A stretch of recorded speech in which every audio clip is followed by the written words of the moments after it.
Σάββατο βράδυ. Ο Μάριος και ο φίλος του Πέτρος αποφάσισαν να περάσουν τη νύχτα στο σπίτι του Μάριου. Οι γονείς του έλειπαν και το σπίτι μοιάζε περίεργα άδειο, σιωπηλό. Έκαναν ό,τι κάνουν συνήθως οι έφηβοι. Ταινίες, γέλια, φαγητό. Όμως γύρω στο μεσάνυχτα, βαριεστημένοι πια, έπεσαν πάνω σε ένα παλιό κουτί στη σοφίτα.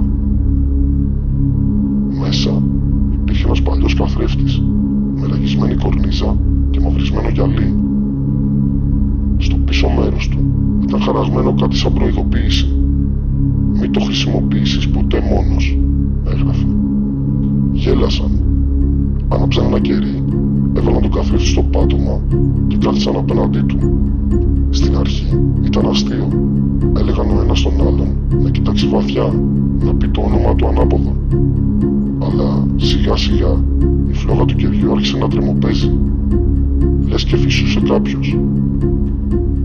Το γυαλί του καθρέφτη άρχισε να σκοτεινιάζει, να μοιάζει όχι με αντανάκλαση, αλλά με νερό, βαθύ και μαύρο. Και τότε είδαν πολλά χέρια, μακριά, λεπτά σαν καμένα, να ξεπροβάλλουν από μέσα, να χτυπάνε το γυαλί από την άλλη πλευρά, σαν να ζητούσαν να βγουν.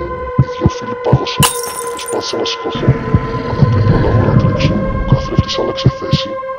Τα χέρια ξεχύθηκαν έξω, άρπαξαν πρώτα τον Μάριο και μετά τον Πέτρο από τους αστραγάλους. Ουρλιάζοντας, πάλευαν, μα ήταν μάταιο. Το κερί έσβησε.